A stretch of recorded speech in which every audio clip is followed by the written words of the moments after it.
Damn, who would have known that breathing would have played such a huge part in my tempo front squats? Anybody that saw me do them for the first time, maybe a week or two ago now, may have been just as surprised as I was as to how little weight I could load on that bar in order to hit my tempos, hit the pause. 4 5 reps. It was really demotivating. It was quite humbling. It was a bit of a trash experience, to be completely honest.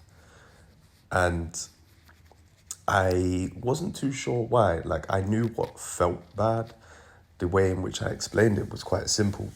On the fifth rep, I feel like on the fourth and fifth rep, fourth rep, I feel like I begin to gas out. On the fifth rep, I'm completely gassed and there's no air in my stomach. There's no tension in my trunk. And I felt like I was just collapsing under what was baby weight. And then today, I decided, nah, this can't be right. Because for 4 reps, I took 80 last week for the same tempos. So something was off, right?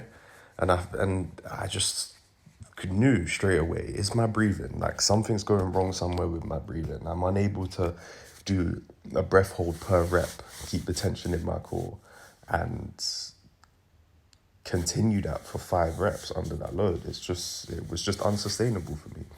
So I changed up my breathing pattern and breathed I took much more shallow breaths, and took breaths on the descent.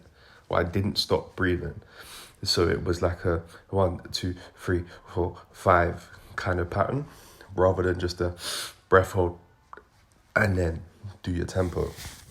And that changed everything for me. That allowed me to keep stiffness in my core throughout the entire set, which I'm over the moon about, to be honest, because I've been loving these tempo front squats. However, I haven't been loving the fact that I haven't been able to load them at a weight that I feel is doable for me. Like, I feel like I've been undercooking them simply because I've been getting this part wrong. The rest of my body hasn't been giving way. My quads haven't been giving way. My glutes haven't been giving way. Nothing that is a primary mover has been given way.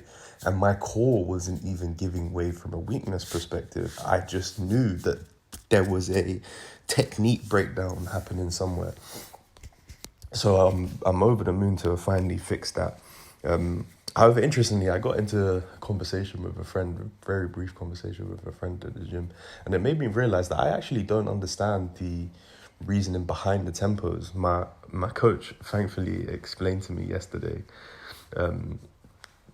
the reason behind the plyos and the different types of plyos and what they mean and the impact that they have, and the difference between reactive and non-reactive plyos, which was really, really fun to listen to and gain a better understanding of. I'm going to go over, it was like a 10-minute audio file he sent me. I'm going to go over that again today and take some notes on it in order to really allow the understanding of it to sink in, because I really enjoyed that. However, what have I used tempos for, thinking about it? I guess tempos have always been part of my program whenever I was powerlifting. However, they weren't used this religiously. And truth be told, besides the idea of knowing where you are throughout the entire movement and therefore increasing your time under tension and therefore strengthening you in that movement pattern, because if you could do it slowly, then you could do it fast. I'm curious as to why he has me doing so many tempos. Right now, as he's alluded to, he's preparing me for sprinting and getting me ready for that, which actually takes me to the next point I wanted to make today. The drop catches. I've been somewhat struggling to connect to my hamstring and the back of my knee on the drop catches, and I've found that my lower back just must take over because it gets a ridiculous pump to the point where I'm debilitated on the second set if I superset it with my split squats, and have to just wait a little while in order for the pump to wash away, which is somewhat frustrating. definitely doing something wrong there. What I'm doing wrong, I can't quite figure out, because I've been trying to figure it out for a week or two now, just to emphasize that tension behind my knee and in my hamstring rather than feeling it in my lower back. I was thinking maybe drop catches maybe easier on a back extension rather than a 45-degree hyper. I don't know, because I've never tried them on a back extension.